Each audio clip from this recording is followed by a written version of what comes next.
Is that a newly adopted mindset for you? I did my research today and watching two videos. One was a Thrasher video from 2 years ago, and it was more of just a quick Mhm. clip. It was like just a you skating, and then the other one was Yep. maybe from a little less than a year ago, and it was a little bit more doc Mhm. style.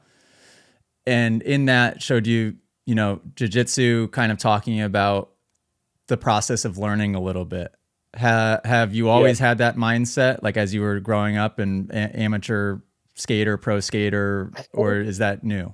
I think in skating, it was just I was so it was like just my life. Like I'm sure with you with Moto, like when you're learning so young, I feel like you don't even almost realize you're learning, if that makes sense, because it's just all so like second nature when it's just your life. And by the time you kind of get older, I feel like now I appreciate more the ability to like break things down and learn because I was just a kid who was just skating all the time and I just was getting better and better, but not really realizing that there was like a process to it. It was Mm-hmm. just that I was just skating all day, every day. And that was kind of the outcome of doing that. Just you get to a point where you're just better than you were previously. But yeah, I think now I don't know. I like to just learn new stuff and I just get major FOMO. I just want to go do everything everyone's doing. It just looks all too fun. That's funny. Did you feel, because I always felt extraordinary pressure my whole life growing up for no real reason other than, I put it on myself.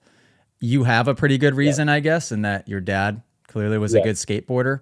Was he the initial, like, how involved was he? And man, it makes it tough. Did you feel that crazy pressure? Because talking to you now, I think you're my age. You're 31, right? Yep. Yeah, you seem super level-headed.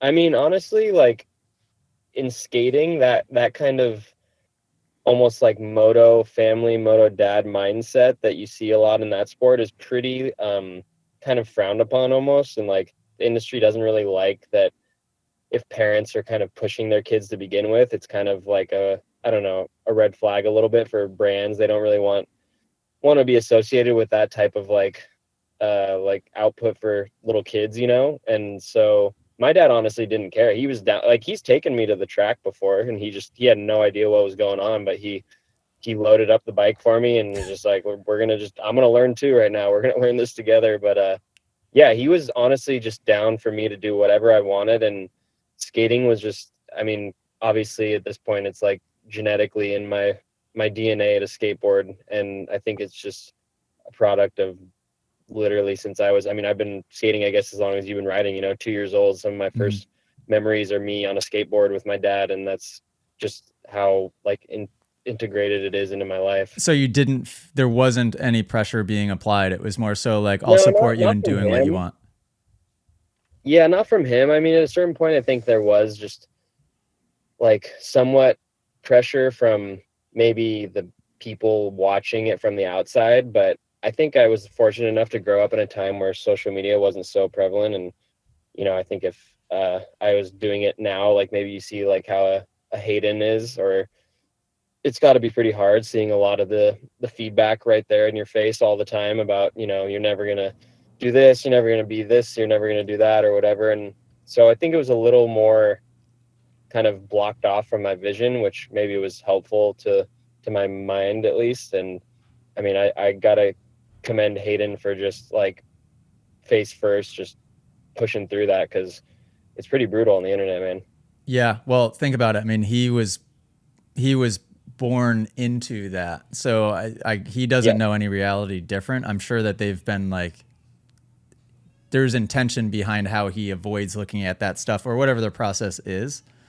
But I talk a yeah, lot about on here just maybe the advantages of having a father that has kind of done it already. Hayden with his dad Brian, like doing what he's done in the for industry sure. and the success, and your dad same thing.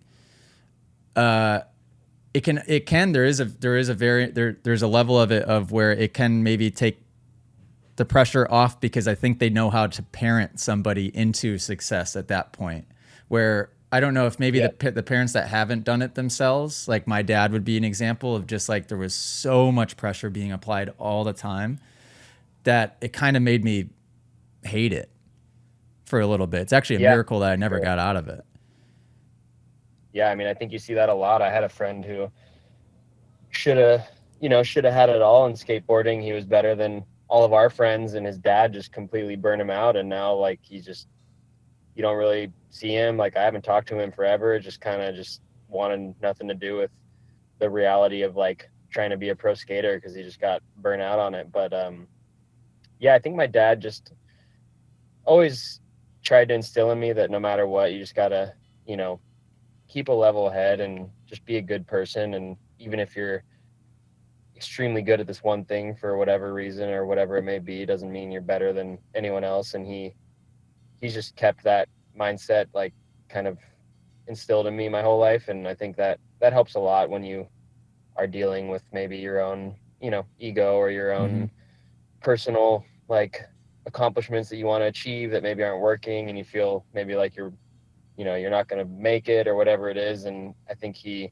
was really good at just understanding that, like, kind of like it's just all good, like, remember why you started doing this, because you love this thing that brings you this joy, even though sometimes it does suck. There was times in my life where the last thing I wanted to do was go skate, like just fed up with all of it. But I think it definitely helps to just have that outlook of like, remember why you started doing something.